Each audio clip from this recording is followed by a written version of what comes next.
Praise the Lord. എൻ്റെ പ്രിയരെല്ലാം സന്തോഷമായിരിക്കുന്നല്ലോ. കർത്താവിൻ്റെ കൃപ നിങ്ങളോട് കൂടെ ഇരിക്കട്ടെ. അവിടുന്ന് നിങ്ങളെ അനുഗ്രഹിക്കുമാറാകട്ടെ, ഒത്തിരി അനുഗ്രഹിക്കട്ടെ.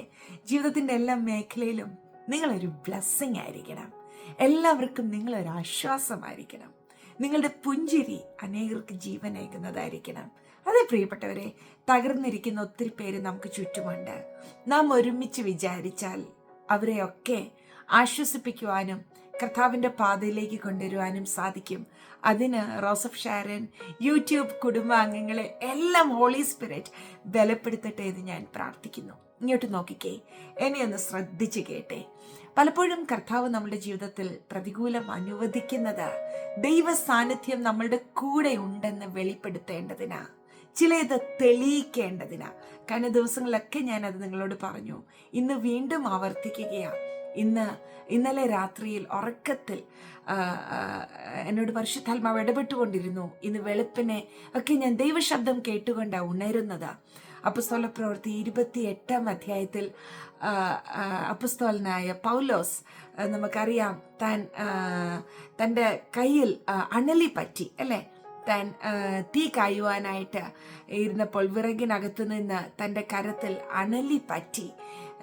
അപ്പോൾ ചുറ്റും കൂടി നിന്നവർ പറഞ്ഞു, കണ്ടോ, കടലിൽ നിന്ന് രക്ഷപ്പെട്ടിട്ടും ഇവനെ നീതിദേവി വിട്ടിട്ടില്ല, ഇവൻ കൊലപാതകനാ, ഇവന് നീതിദേവിയുടെ ശിക്ഷ കിട്ടും എന്നൊക്കെ ചുറ്റും നിൽക്കുന്നവർ പറയുകയാ. എന്നാൽ ദൈവഭക്തന് ഉറപ്പുണ്ടായിരുന്നു, തൻ്റെ ജീവന്റെ മേൽ അധികാരം സ്വർഗസ്ഥനായ കർത്താവിനാണെന്ന്. തന്നെ വലിയ അനർത്ഥത്തിൽ നിന്ന് വിടുവിച്ച് ആ കടലിൽ നിന്ന് തന്നെയും തൻ്റെ കൂടെയുള്ളവരെയും രക്ഷപ്പെടുത്തി, എന്നിട്ട് വീണ്ടും പിശാചിൻ്റെ കരത്തിൽ തന്നെ ഏൽപ്പിച്ചു കൊടുക്കത്തില്ല എന്ന് കർത്താവിൽ തനിക്കൊരു ഉറപ്പുണ്ടായിരുന്നു. താൻ അവിടെ ധൈര്യത്തോടെ നിന്നു. ചുറ്റും നിന്നവർ അതും ഇതും ഒക്കെ പറഞ്ഞു, തന്നെ തളർത്തി കളയുന്ന വാക്കുകളൊക്കെ സംസാരിച്ചു. പക്ഷെ താൻ ഒന്നും മിണ്ടിയില്ല. താൻ ധൈര്യത്തോടെ നിന്നു, തന്നെ വിളിച്ചിറക്കിയ വിശ്വസ്തനാണെന്നുള്ള ഉറപ്പോടെ നിന്നു. അല്പസമയം കഴിഞ്ഞ് ഈ ചുറ്റും നിൽക്കുന്നവരൊക്കെ നോക്കുകയാ, ഇപ്പോൾ ഈ ശരീരം വീർക്കും, ചീർക്കും, താൻ മരിച്ചു വീഴും എന്നൊക്കെ ചിന്തിച്ച് നോക്കി നിൽക്കുന്നിടത്ത് പൗലോസിനൊന്നും സംഭവിച്ചില്ല. താൻ സുഖമായി ആ കയ്യിൽ പറ്റിയതിനെ തീയിലേക്ക് കുടഞ്ഞു കളഞ്ഞിട്ട് താൻ അവിടെ സുഖമായി ആരോഗ്യത്തോടെ നിന്നു.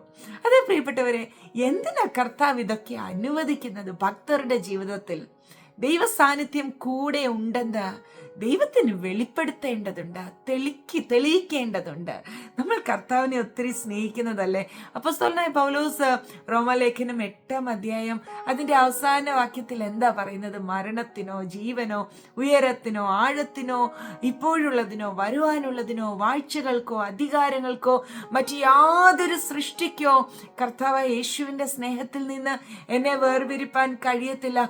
അതിനു മുമ്പ് പറയുന്നു, പട്ടിണിക്കോ ഉപദ്രവത്തിനോ നഗ്നതയ്ക്കോ ഒന്നും യേശുവിൻ്റെ സ്നേഹത്തിൽ നിന്ന് എന്നെ വേർപിരിപ്പാൻ കഴിയത്തില്ലെന്ന്.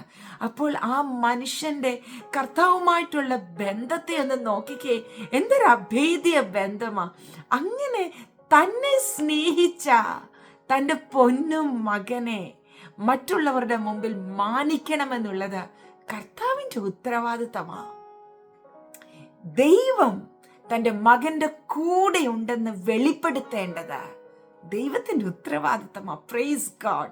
അതൊക്കെ ഇൻറ്റിമസിയിൽ, നമ്മളും കർത്താവുമായിട്ടുള്ള ബന്ധത്തിൽ കർത്താവ് ചെയ്യുന്ന കാര്യങ്ങളാ.